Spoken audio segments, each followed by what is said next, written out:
This is the story of a novelist, our protagonist, who fails to give a proper ending to the villain in his novel.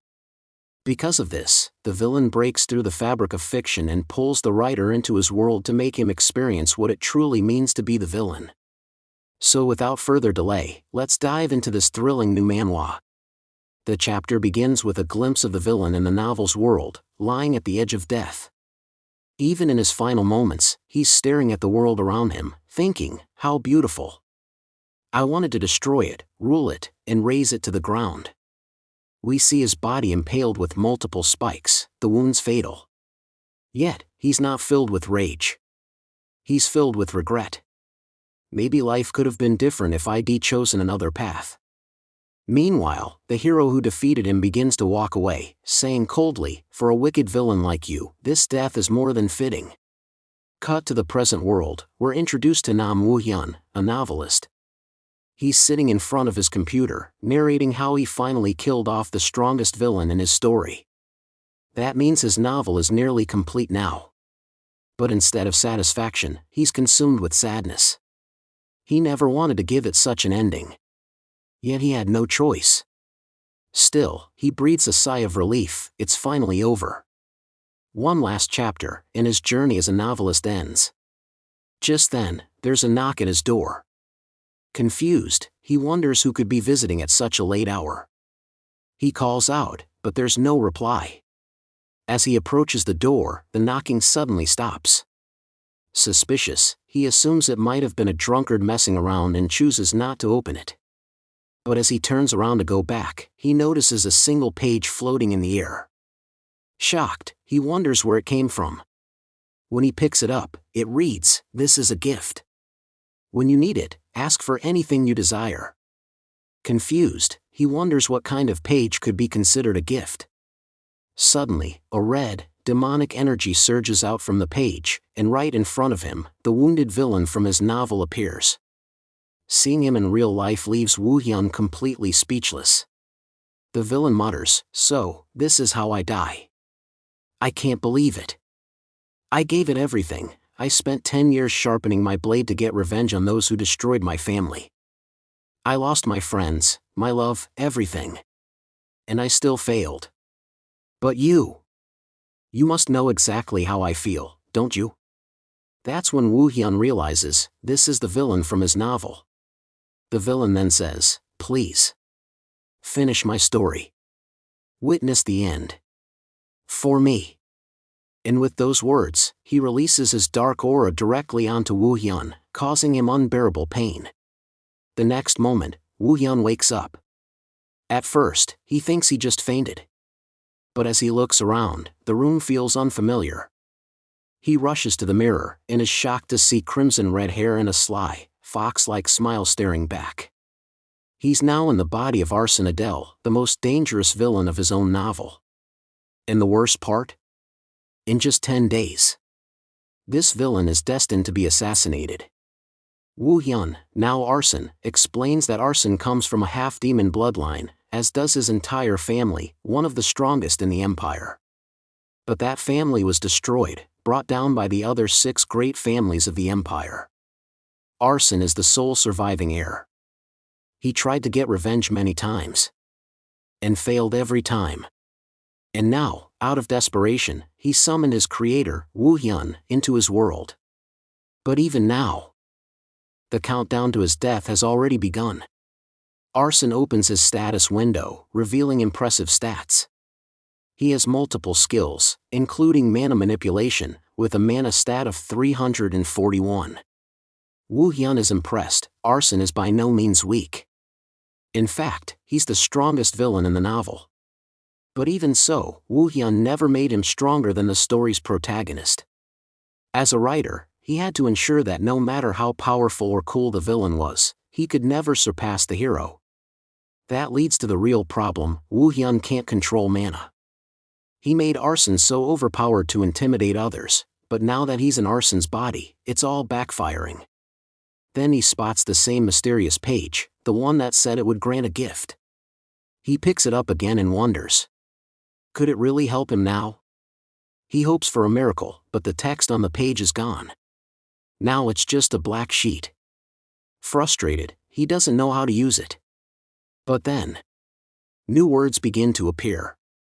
Creator, if you do not know how to use this gift, please respond with yes or no. That triggers Woo Hyun. You're calling me creator? That means you're not just a page, you're arson. The page replies again, please answer yes or no. Irritated but intrigued, Woo Hyun accepts the challenge and writes yes. Immediately, the page responds, information purchase activated. Creator, I can answer any questions you write on this page. Some answers are free, while others will cost you. The more important the question, the higher the cost. Excited, Woo Hyun thinks, this thing can answer all my questions. Then my first question is, how do I return to my real world? The page replies, impossible. That hits hard. Woo Hyun expected it. But now it's confirmed. There's no going back. So he asks his second question, how do I use mana and arson's traits? The page answers, no payment required. Mana manipulation and trait skills are now being imprinted into your body. Do you accept? Woo Hyun responds with a confident yes. And suddenly, he feels it. Power surging through him. He tests out his first skill, darkness. It allows him to block his opponent's 5 senses. Although the skill's power level is quite low, he's satisfied, it's enough to handle 1 or 2 enemies. Next, he uses killing intent, a trait that can restrain the target's movements. He successfully activates it and thinks, a knight might resist this, but it will definitely work on ordinary people. Then he thinks about mastering his broken talent, position transfer. With this skill, he can swap places with any object. Wherever the object is, he goes there, and it comes to where he was. It used to be one of Arson's best assassination moves. He tries using the skill's sub-skill, Designate. However, it only works in a 20-meter range. He's disappointed, thinking it's much weaker than had hoped. Still, he gives it a try, targeting a knight's armor with the transfer skill. It works. The armor appears where he was, but Woo Hyun gets teleported into the knight's spot and falls hard on the ground. It's clumsy, painful. But he doesn't give up. Even if it takes him 10 tries, 100, or 1,000, he's determined to master this technique. His survival in this world depends on it. Meanwhile, elsewhere, a group of knights on horseback are rushing toward his location. Their orders are clear, no matter what. We kill him today. We are then shown the arson estate, where numerous knights from Leon County have already arrived to deal with our protagonist. The commander of the knights, named Feltz, appears with a dark and intimidating look and asks his servants, where is he? The servants inform him that our hero is still in his room. Feltz then inquires about the hero's condition, to which the servants reply that he hasn't stepped out of his room for days. Upon hearing this, Feltz gets furious and orders the knights to open the gate to our hero's room. As the knights force open the door, they find our protagonist calmly sitting inside. Seeing Feltz, the protagonist remarks, so, you've finally come, Sir Feltz. Looking at you, it seems like you're not planning to let a young guy like me live. Am I right?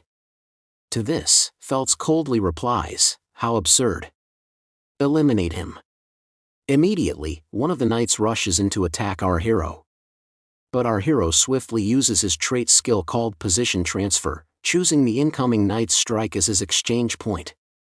Using his ability, he swaps places with the sword, bringing himself extremely close to the knight and places his blade at the knight's neck, killing him instantly. The other knights are left in utter shock.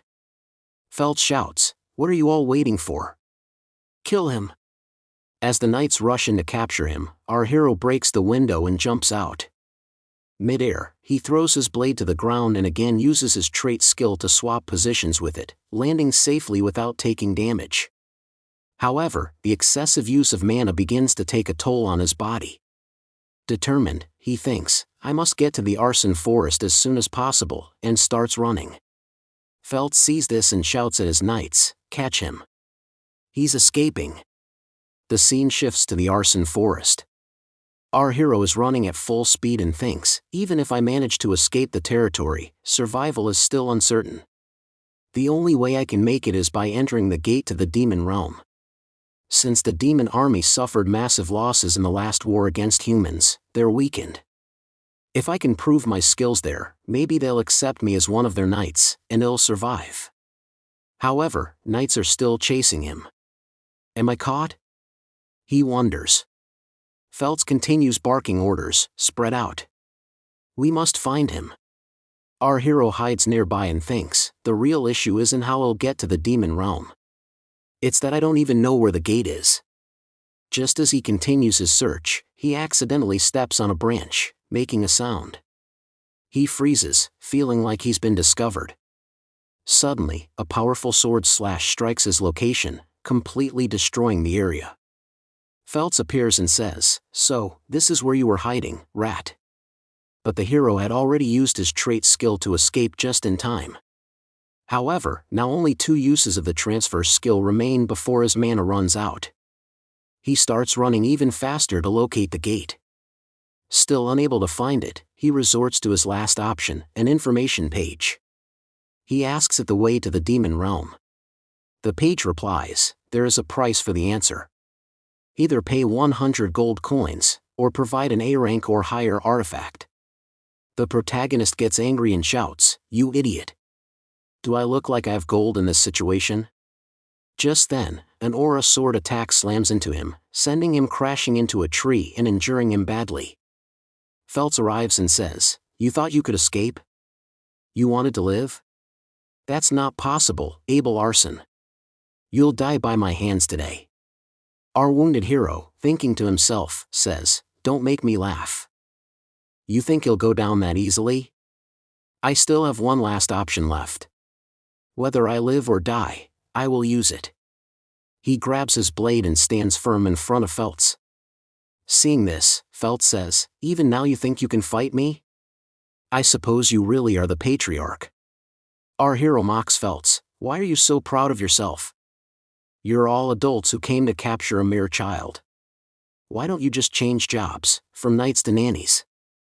Oh wait, I forgot, you're nothing but slaves who can't act without your master's orders." He laughs mockingly, enraging Feltz even further. Feltz roars, "I was going to kill you painlessly, but now I'll pierce your heart with this sword, bestowed upon me by Lord Count Leon." Feltz charges in with his aura blade and screams, "Die!" Just then, our hero executes his final plan. He places the information page between him and Feltz's sword. The page begins absorbing the sword and says, "The artifact you just provided is of higher quality than required. You will now be guided to the gate of the demon realm." Feltz is shocked to see his sword disappear. Meanwhile, our hero spots the gate and uses his trait skill once again. He soars through the air and rushes toward the gate. Feltz screams, "Stop!" But our hero is already far ahead, thinking, "I can't believe Feltz chased me this far." He finally reaches the gate, but Feltz makes one last desperate attempt. He grabs a tree branch and throws it like a spear. But before the attack can land, our hero steps into the gate and says with a smirk, "Thank you, Sir Feltz. It's only because of you that I made it inside."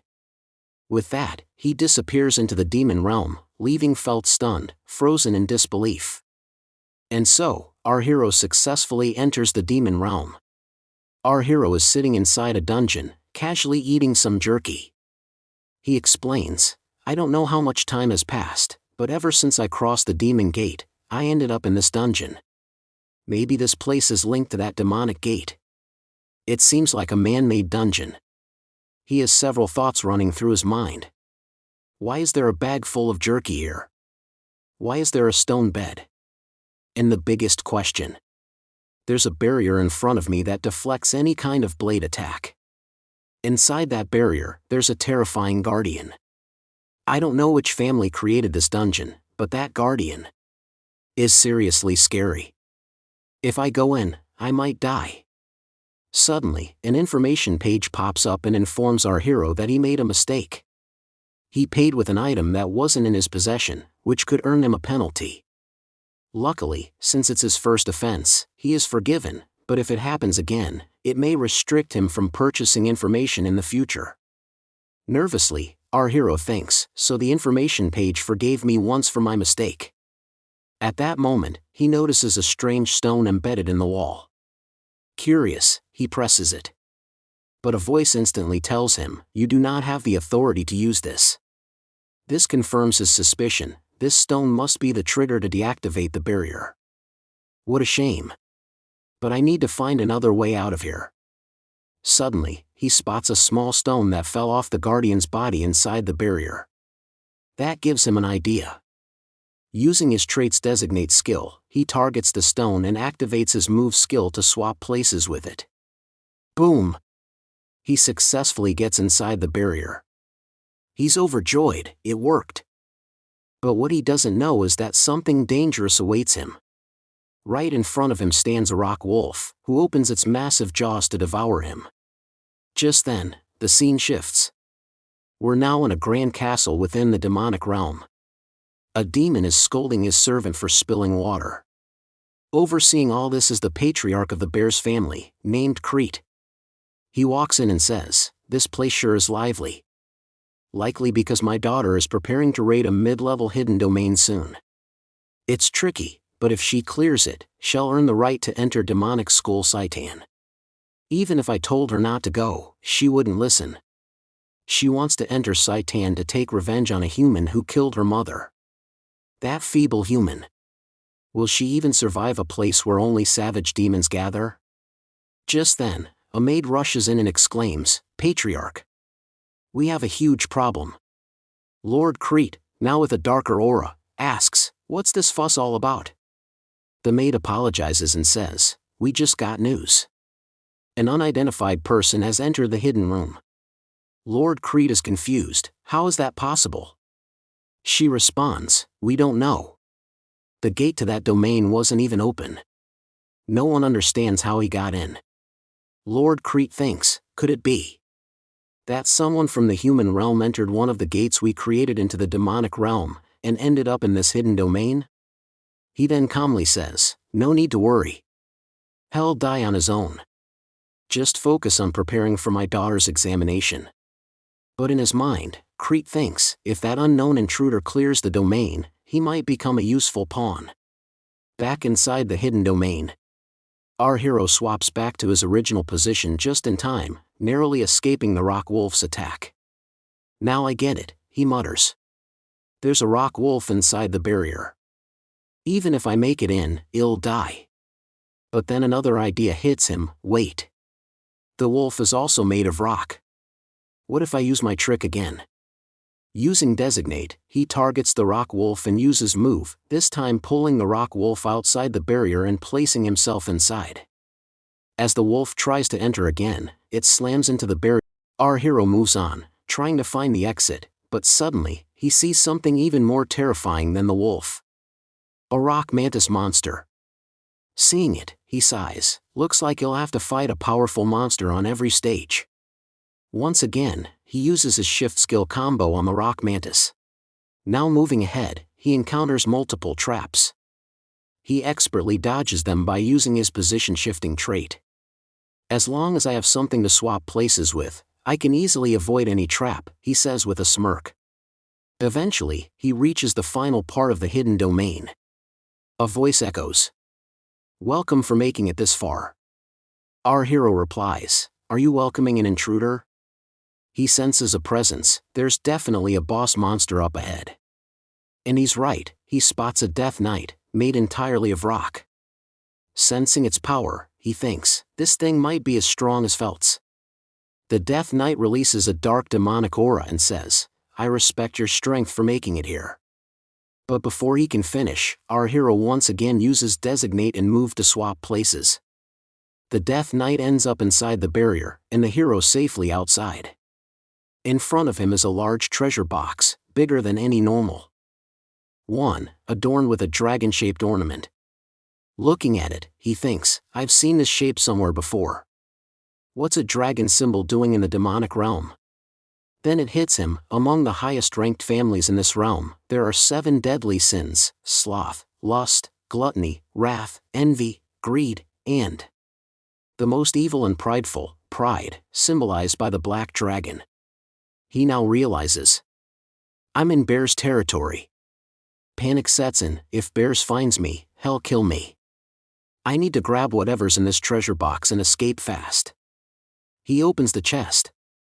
Suddenly, a dark-colored slime emerges and sticks to his body. He desperately tries to remove it, but it won't come off. The slime begins entering his body through his mouth. Pain surges through him. He screams, and blood spills from his mouth. Then the scene shifts. We see a destroyed eye up close, and next to it, our hero slowly regains consciousness, emerging from his pain. He wonders, how long was I unconscious? And did my left eye come out? But just then, he catches his reflection in the blade. His left eye has turned pitch black. Seeing this, he quickly realizes, this must happen because that black slime entered my body. He immediately checks his status window, where he finds an entry about the new eye, Eye of Superbia. It states that once activated after scanning a nearby enemy, it can drastically enhance dynamic eyesight. Reading this, our hero becomes overjoyed. I finally gained a power that'll allow me to defeat even weaker enemy groups with ease. Coming to this demonic realm was the right decision. Now that I've got what I wanted, let's find a way out of here. Just then, he notices a large gate in front of him, an exit. I was so busy looking at the reward that I didn't even notice this gate, he thinks. But what should I do now? I've created such a commotion here, there must be tons of knights waiting to kill me on the other side of this gate. Should I kneel and beg for forgiveness at light speed as soon as I step out? He then remembers, first, I need to hide my insignia. If they find out I'm from the human realm, I'll be dead for sure. So, he conceals his family insignia. Suddenly, a voice echoes from behind. It's the Death Knight yelling, hurry up and get me out of this barrier. Let me in. Her Highness is coming, move it. Hearing this, our hero is shocked. Her Highness? Then he notices something, monsters being wiped out by a bright light, and a path opening amidst them. He realizes, this whole area must have been built by one of the high-ranking families as a training ground for their young masters. Once they clear it, they're rewarded with this Eye of Superbia. But I took it. Which means someone important is on their way. Panicking, he opens the information page and asks, who else is around me right now? The system replies, this information costs 100 gold coins, or an A-rank card effect, or an equivalent item. He replies, fine, take 100 of my mana points. That's from my max mana pool. Then he thinks, I can recover mana again, but this opportunity won't come back. The page accepts his offer and responds, the nearest person to you is the youngest daughter of the Bar's family. Hearing this, our hero is stunned. I'm finished. The Bar's family patriarch must have built this hidden domain to train his daughter. Not only did I mess up the entire layout, but I also stole the Eye of Superbia, the reward meant for her. And now, Renee, the youngest daughter, will surely come slicing through these monsters like butter and stand before me. And that's exactly what happens. Renee cuts through all the monsters like butter and appears before our hero within seconds. Seeing her, the hero thinks, time to use my final trick. Renee stares him down and asks, who are you? The hero drops to one knee and says, congratulations, Miss Renee. You've cleared the hidden domain and are now deemed worthy.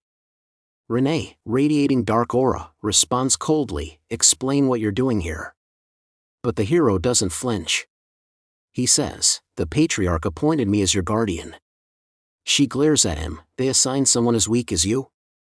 The hero replies, I may look weak, but am not. Internally, he thinks, he'll have to use this girl to escape. Renee lets out a laugh, surprising the hero. Wait. Does she not believe me? To prove himself, he activates his skill designate, targets her sword, uses move skill, shifts position, and grabs her hand. Renee is briefly surprised. He asks, so? What do you think of my skill? Don't you agree I can protect you now? Renee gets visibly angry, and her aura intensifies. The hero senses it and wonders, is she mad? But she soon calms down. Seeing that, the hero sighs in relief. Thank God she overlooked my touch. They approach the gate. The hero says, the patriarch asked me to inform you, once you leave this place, meet him first. He also assigned me other tasks, so I must take my leave now. Thinking fast, the hero tries to leave, but as he opens the gate, Renee suddenly says, Father. You're here. Shocked, the hero turns and sees Crete, the evil dragon and head of the bar's family. The hero panics. What's he doing here? If he sees my eye of superbia, he'll know I stole it. And am dead. But to his surprise, Crete doesn't react. This confuses the hero even more. Why isn't he doing anything? Crete turns to Renee, you cleared the hidden domain? She replies, yes, father. He then tells both of them, follow me. As the hero follows the demonic lord Crete, he thinks, even if I tried to fight them, I wouldn't win. I've used up all my mana points as payment for information. I can't offer anything else. And I won't get any more intel. Soon, he sees the enormous palace of the bar's family and is stunned by its size. Crete tells Renee, come with me. Then to the hero, wait here. I'll call you soon.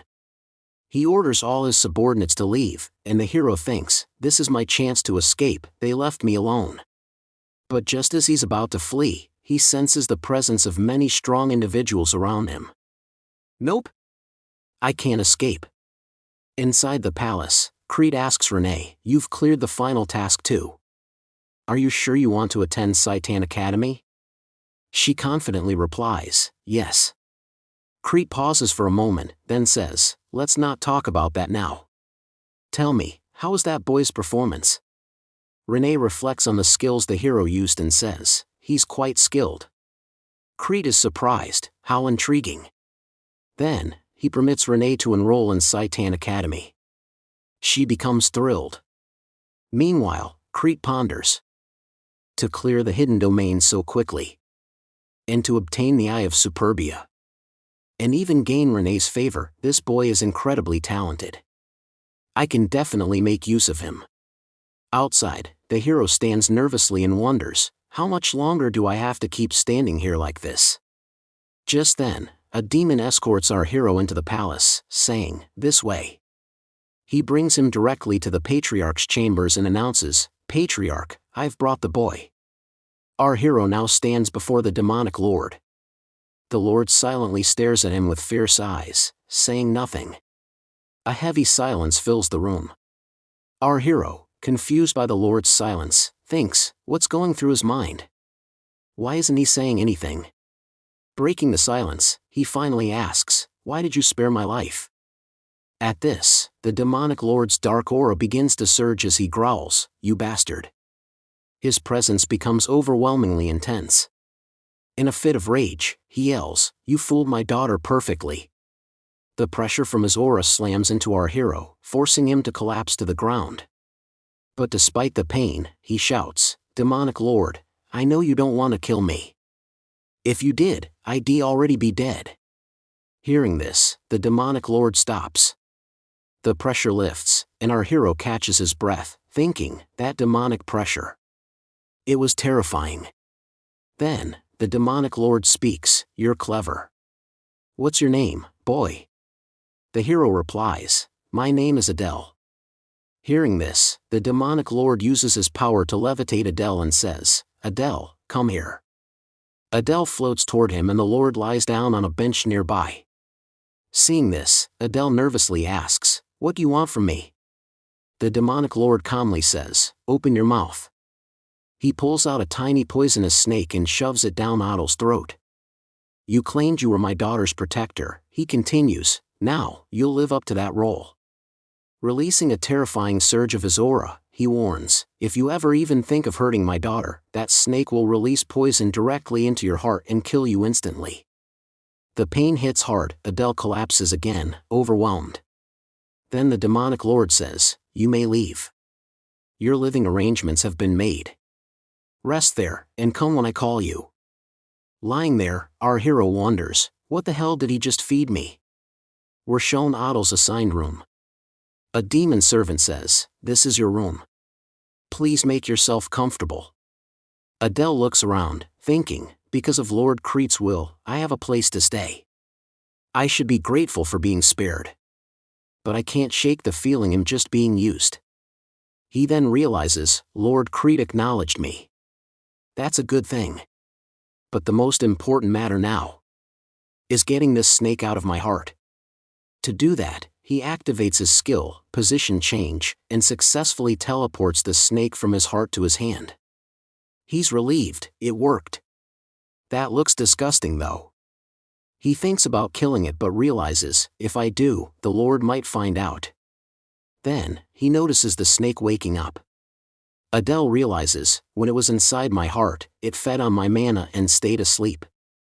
Now that it's not getting any, it's waking up. Panicking, Adele has no choice. He releases mana from his hands and feeds it to the snake until it falls asleep again.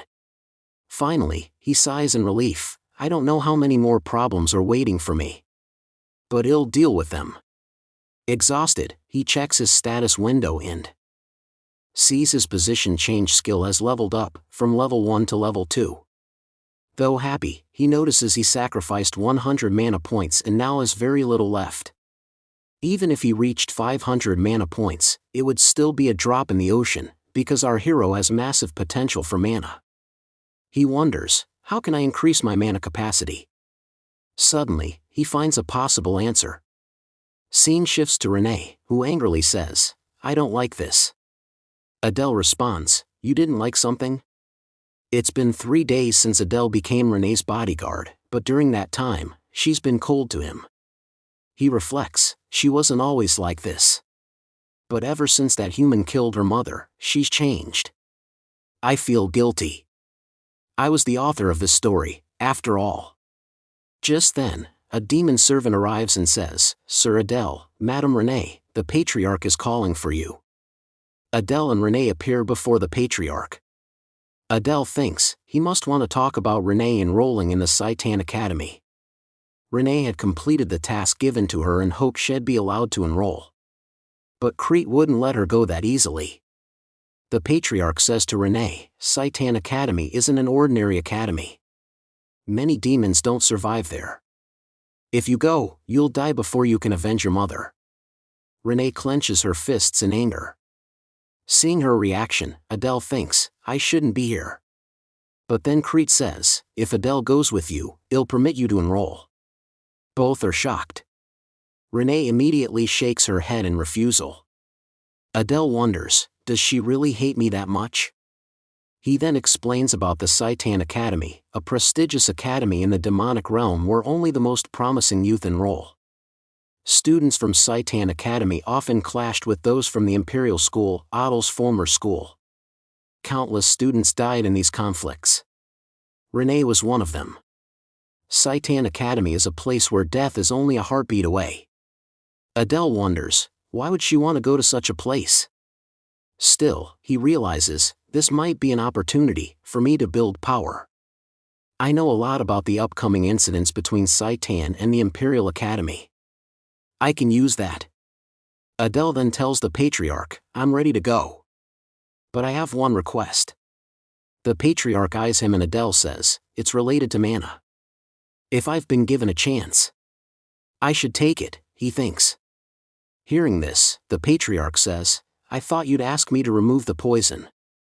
Adele realizes from that statement that the Patriarch doesn't know the snake is already out of his body. The Patriarch smirks and says, arrogant boy. Fine. I'll hear your request. He tells Renee to leave the room. Adele wonders, what's he going to give me? A mana elixir? A magical artifact to boost my capacity? But then Creet says, what I'm about to give you is a family treasure. If I'd done it in front of Renee, she would have been furious. Adele is stunned. A family treasure? The Patriarch continues, I know your mana capacity is extremely low. And since you're going to die in my daughter's place one day, I can at least make you stronger. Come, he says, his dark aura flaring. They'll teach you the Barris family's mana cultivation technique. Adele is completely shocked. Wait. he's going to teach me the Barris family's secret technique? With this, the demonic lord starts chanting, "O demon god, grant your servant the clarity of the flow among chaos, bestow upon us rightful trials, and do not let the thousands of demons starve, but do not put us to the test. Should you do so, your name shall be glorified."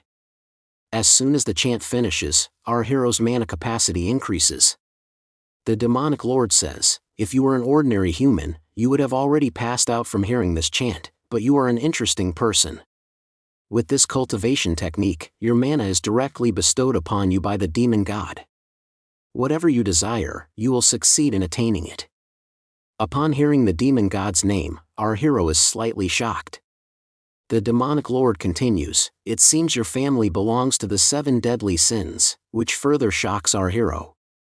The demonic lord continues, "Whatever the case, whether you are sent to the demon realm as a spy or not, I have planted a poisonous serpent within your heart, which means you will surely follow my orders." Listening to this, our hero begins to sweat, thinking to himself, "My family belongs to the 7 deadly sins? But I never set this up in my novel." The demonic lord leaves, and the scene shifts to show our hero meditating in a forest area. He thinks to himself, "My mana has increased. If I don't control it, it could cause problems in the future." While thinking this, our hero starts using his demonic mana and begins chanting, "O demon god." As he chants, he reflects, "Once I accept this demonic mana, I won't be able to use human mana anymore. But I have no other choice." Just then, the demon god appears before him and says, "You are a mongrel." Hearing the voice of the demon god, our hero is startled and says, "Are you the demon god?" The demon god replies, "The world calls me by that name. I am the demon god of pride." Our hero asks, "Are you going to kill me?" The demon god answers, "If I wanted to kill you, I would have done it the moment you spoke your first word. But for some reason, I don't want to kill you. I feel a burning sensation of sin within you, the same feeling that has been tormenting me. I sense a kinship in you. Because of this, I am bestowing a mark upon you. With this mark, you will be able to use my powers. It will be a sign that the demon god has chosen you. But never let your pride overcome you." Hearing this, our hero becomes extremely happy, thinking, "Now I can use the demon god's powers. I feel like I have gained 3 extra lives." As our hero is thinking this, Renee notices him from behind. When he senses her presence, he turns around, shocked. He wonders, did she overhear my conversation with the demon god? But Renee, upon seeing him, is very happy and says, "Dark priest, you are the dark priest." This confuses our hero, and 3 months later, we see him looking at his status window. His mana has increased from 300 to over 1,000.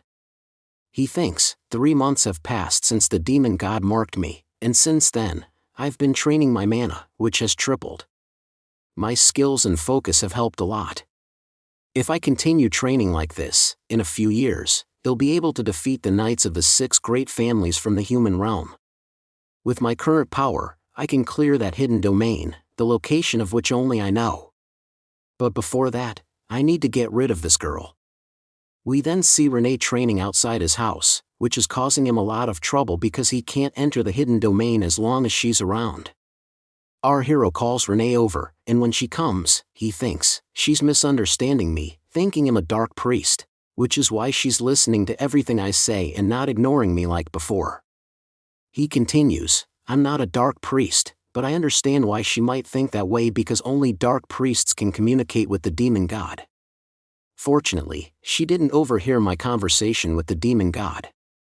But if she keeps treating me this way, rumors will spread in the family, and that will be bad for me." Our hero then says to Renee, "Please treat me like you used to." Renee hesitates a bit, but he continues, "I'm only protecting you because the family head asked me to, so please feel comfortable with me and treat me like you did before." Renee finally understands and agrees, saying, "Okay, go get me some water." Our hero, surprised, asks, "What did you say?" Renee replies, "You said I should treat you like before, so go get me some water. I'm very tired from training." Our hero goes to fetch water. As Renee drinks it, our hero thinks, she's not leaving. If she doesn't leave, how will I go to the hidden domain?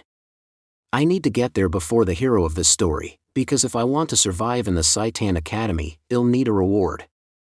He then comes up with a plan and says, Miss, tell me, are you going to Saitan Academy soon? Have you prepared everything? Renee asks, why are you so concerned about me? Our hero replies, there are very vicious people in Saitan Academy who could harm you, and I'm just concerned about you. Renee responds, I've already prepared everything. He then suggests, why not double check? Maybe you forgot something. What if you need something but don't have it? Renee looks suspiciously at him and says, get to the point. What do you really want to say? He replies, I'm not saying anything. I'm just your escort, and I'm concerned about you. Renee, sad, says, liar, you just want to get rid of me. Our hero quickly reassures her, no, that's not it. The real reason is that I discovered the hidden domain recently, and I want to conquer it to increase my power. I might be able to help you in the future. Renee, realizing what she had forgotten, says, now I remember what I forgot. Our hero says, oh, so go do that work now. Renee replies, I forgot to warm up. At this point, our hero softens, and Renee says, let's go to the hidden domain and conquer it. I'll warm up there. Our hero nervously says, Miss, what are you saying? That place is dangerous. Renee responds, I'm not worried. So, where is this hidden domain? Our hero answers, it's the hidden domain of the Undying. Our hero explains that this place used to belong to a necromancer. But after humans attacked and killed him, only the Wraithfield soldiers were left behind. Renee already knew the location of this place, which is why our hero thinks it would be better to take her along. He also believes that the number of undead soldiers must have increased by now, so having Renee with him would be a great help. But there's a problem, how can he take Renee with him without anyone noticing? If someone sees them leaving, it could cause big trouble. And if the demonic lord finds out, he definitely won't let it slide. Thinking this, our hero tells Renee, you don't need to go through all this trouble. I'll go alone. If someone sees us escaping together, it could become a huge problem.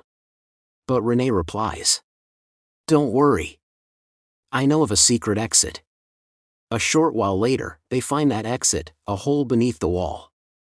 Seeing it, our hero asks, how do you know about this secret way? Renee doesn't answer. Realizing this, our hero assumes she must have used it before to escape this place. We should leave before anyone comes. With this, the scene shifts to a mountain area. Our hero is visibly exhausted. How much further do we have to walk? Renee looks at him, confused, because he had earlier claimed had seen this place before. Sensing her doubt, he nervously says, I rarely leave the castle. I must have forgotten the way. Renee replies, we're almost there. After a little more walking, they finally arrive. Looking ahead at the ruins, Renee says, we've finally made it.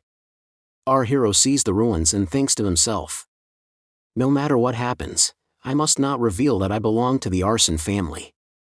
If Renee finds out, she might lose trust in me. He then tells Renee, I think if we move these stones, we might find a way inside the ruins. After some effort, they clear the stones and discover a maze-like area beneath. Seeing it, our hero explains, this place is guarded by rotten flesh monsters.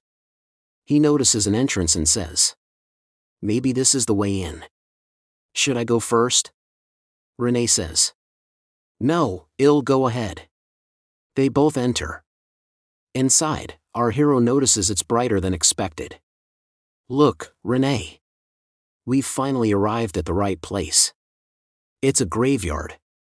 He observes how many more graves have been added and thinks, this place is even more dangerous than the hidden domain of rain.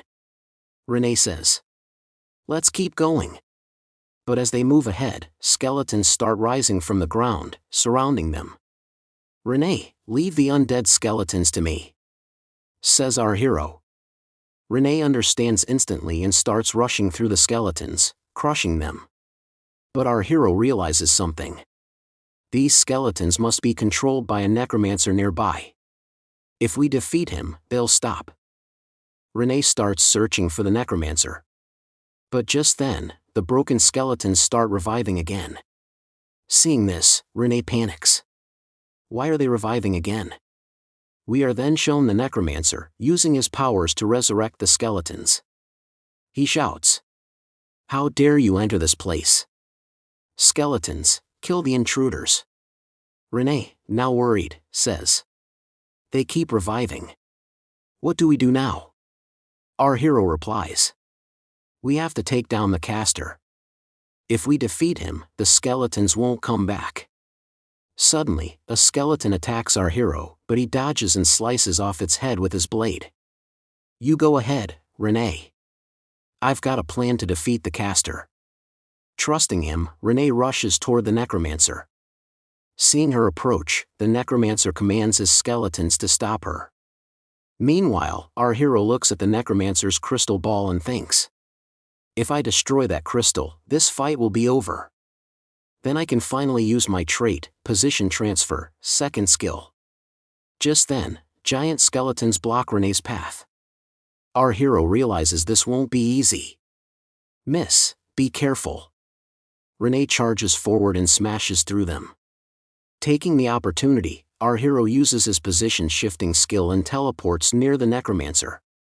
He explains his new skill. "I can swap the position of any object with another." He uses this power to exchange the necromancer's crystal ball with his own blade, and in an instant, he's holding the crystal. The necromancer screams, "No!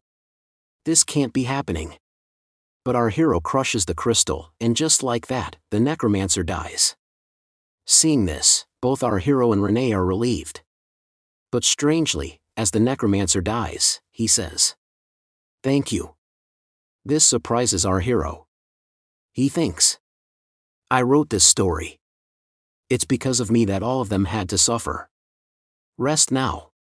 Renee then asks, "Adele, do we still have something left to do?" Our hero replies, "Yes, we need to collect our reward." He looks toward a reward chest and thinks, "This chest contains the item I've been looking for." Our hero finds two artifacts inside the chest. The first is Font of Darkness, a dagger made of dark steel, forged in the demon realm. Because of this, it has the ability to convert normal mana into demonic mana. The second item is Eternal Full Moon, a ring that boosts mana sensitivity and absorbs moonlight energy.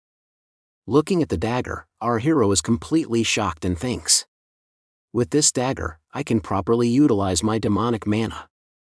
But what should I do with this ring? I don't really need it." Then he turns to Renee and says, "Miss, why don't you keep this ring? I'll take the dagger." Hearing this, Renee agrees, but then our hero calls her over and personally puts the ring on her finger. The moment Renee sees him doing this, she starts blushing hard and becomes really happy. Seeing her reaction, our hero wonders, what's going on with her? Do demons have some kind of tradition when it comes to rings? He then asks, "Miss, how do you like the ring?" Renee, feeling the ring's power, replies, "It's amazing. I can really feel its energy." Hearing that, our hero smiles and says, "That's great." Then he moves toward the treasure and says, "All right, we should get going now. I'll take care of all the gold from this treasure. You don't need to worry about it." At this, Renee slams her sword into the ground beside him. Startled, our hero quickly says, I mean, I'll split the treasure equally between us." With that, our hero returns to the palace. No one notices his arrival. He says, "I spent my days cultivating mana and serving Madame Renee. 1 month passed, and my mana capacity increased from 1,000 to 1,200. I've made great progress in my power, and I can now fight mid-level demons." A few days later, Crete calls them to the palace. There, the demonic lord says, "The time has come. Today, you will go to the academy, and today itself, you'll take the entrance exam. Are you fully prepared?" Our hero and Renee both reply. Yes, we are ready. But then the demonic lord coldly adds. I don't think there's any need for a farewell. You may leave now. Hearing this, Renee becomes a little upset. But our hero says. Very well, my lord. I'll take my leave now. The demonic lord responds. Adele, I hope you do well. Our hero nods and says. Yes, my lord. Everyone starts preparing for departure.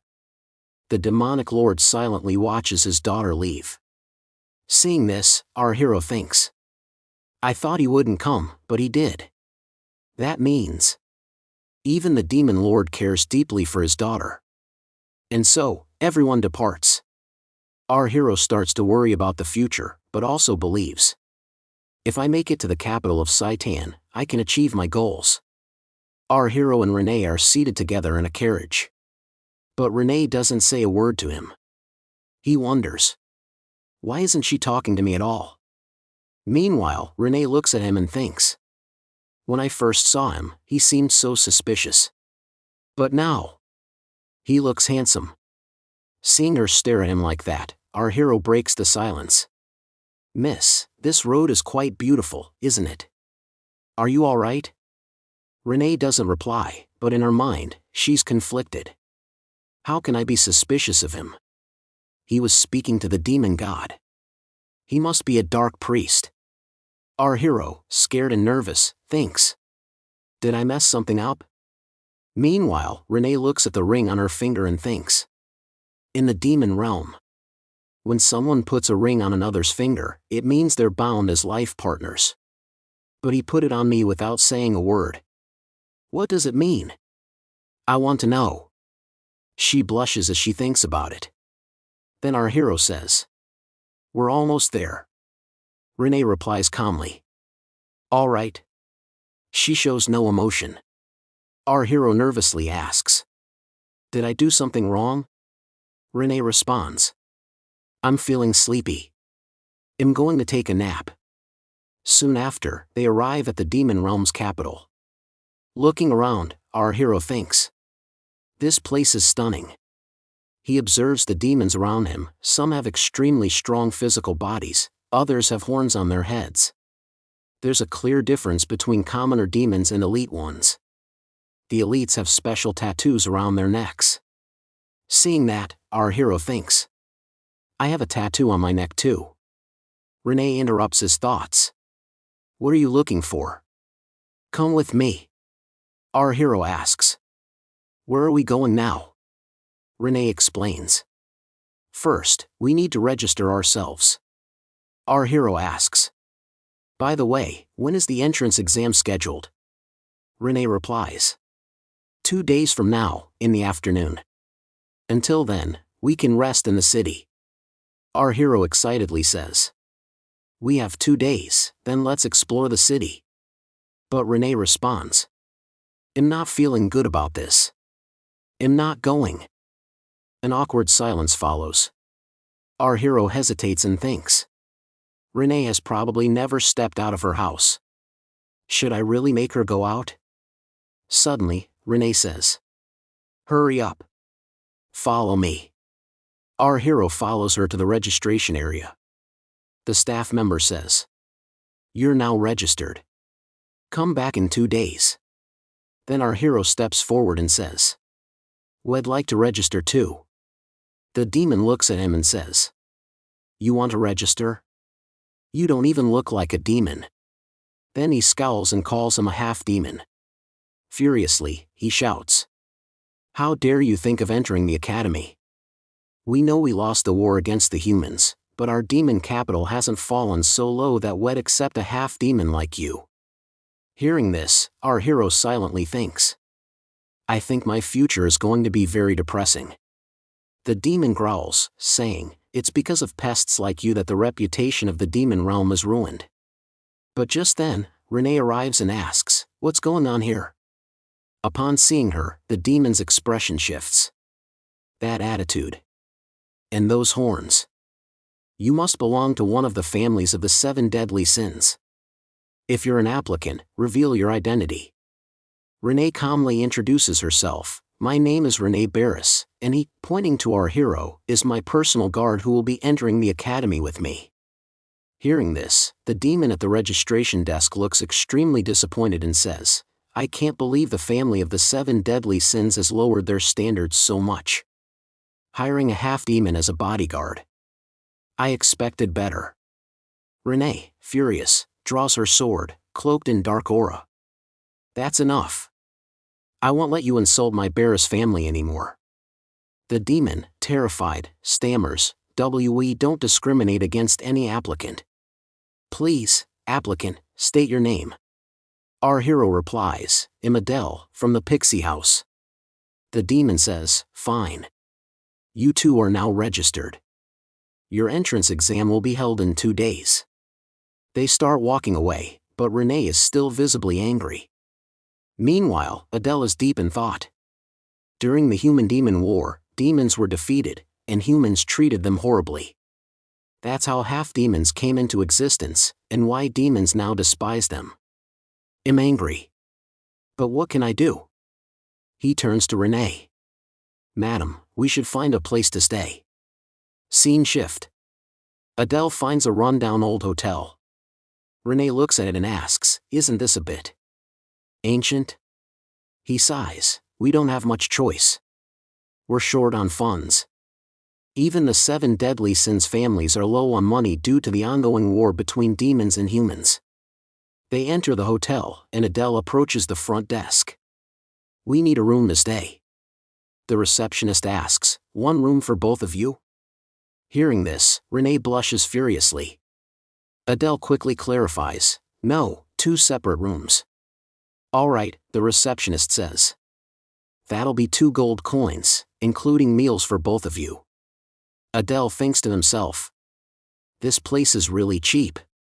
You wouldn't even get food for this price in the modern world. He pays the 2 gold coins. As they head upstairs, Renee says, I'm going to sleep. You handle everything else. Adele nods. Please rest well, madam. Watching her go, he wonders. She's lived in a palace all her life. I'm not sure this place will be comfortable for her. But it's just for 2 days. We'll be back in a palace-like place soon. Scene shift. A large building is shown, and soldiers are yelling, all applicants, get in quickly. A massive crowd is waiting to take the entrance exam for Saitan Academy. Seeing the sheer number of applicants, Adele thinks. Wow. This many people. No matter what happens, I must keep my identity hidden. Soldiers announce, everyone, keep your boarding passes ready. Adele, confused, wonders, boarding pass? Then he sees it, a massive train standing before him. Adele explains, this train is equipped with multiple dimensional gates.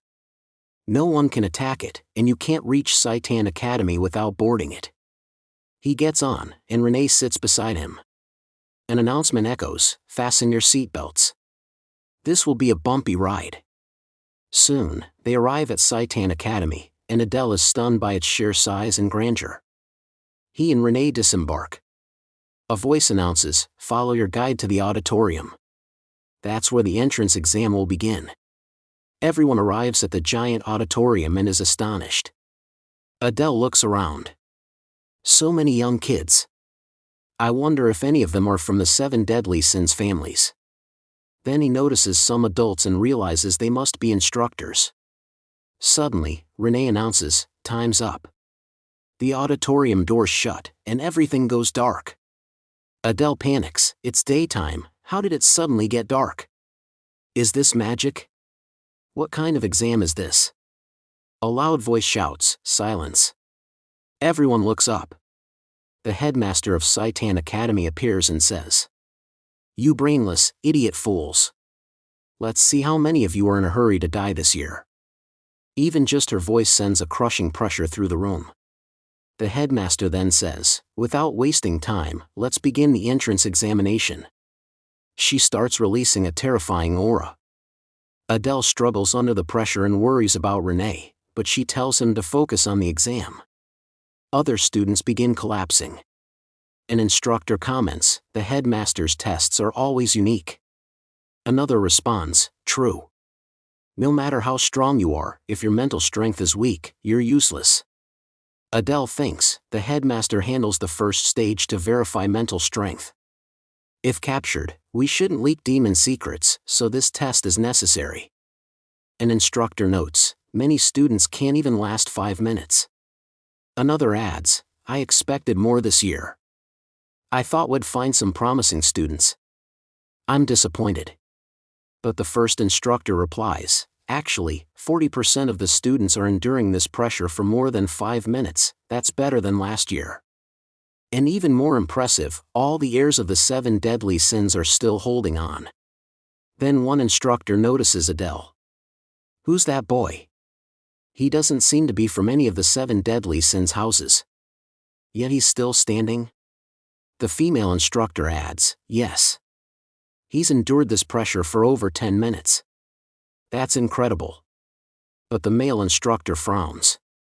There's something off about this kid. I can feel it. As he thinks that, a massive burst of demonic energy explodes from Adele. Everyone, students, instructors, even the headmaster, is shocked.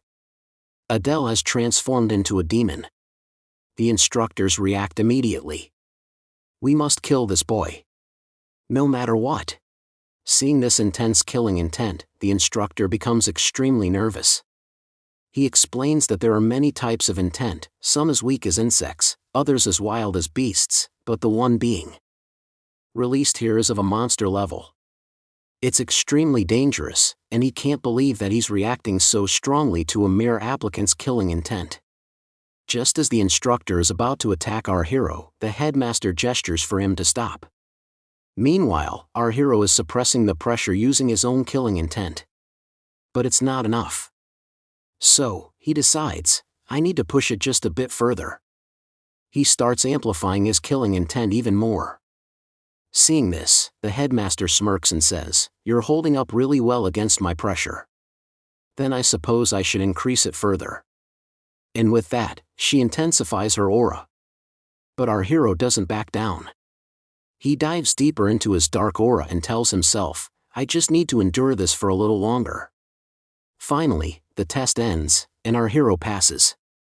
Meanwhile, we see Adele Renee, who also withstood this overwhelming pressure. Along with her, the heirs of the 7 deadly sins also endured it. Their identities are revealed one by one. Heir of envy, Baltan. Heir of lust, Prone. Heir of gluttony, Samol. Heir of sloth, Aaron. Heir of greed, Gur. Each of these characters was crafted with deep emotional backgrounds. However, all of them, including Renee, were ultimately defeated by our hero and his party. But then, he spots a demon. Shocked, he notices her long white hair, red eyes, and a brown crown of thorns. There's no mistaking it, she is the future demon realm's worst villain, the Demon Lord. That's when we're introduced to the heir of the Wraith House and the future Demon Lord, Diana. The instructor announces that the next exam is about to begin and tells everyone to prepare. But our hero stares at Diana, thinking, she's the Demon King's daughter. She doesn't need to attend an academy. She's destined to become the Demon Lord. So why? Why is she here? Just then, other applicants begin protesting, claiming the results are unfair. One instructor grabs a student by the face and tells him to leave. The boy responds, you don't know who my father is or what my family is capable of. But the instructor coldly replies, I don't care where you come from. Get lost. Or we'll throw you out ourselves. He then orders the doors to be closed. Our hero watches this and thinks, this demon academy is truly merciless. I'm glad I passed this test. Then, he notices the headmaster and feels like he's seen her somewhere before. She's said to be the strongest being in the demon realm. Though she looks awfully cute. At that moment, her name is revealed, Lu Jian. Feeling a bit relieved, our hero thinks, thank goodness I passed. But suddenly, someone calls out, Renee, you were amazing. Hearing this, he realizes how famous Renee really is.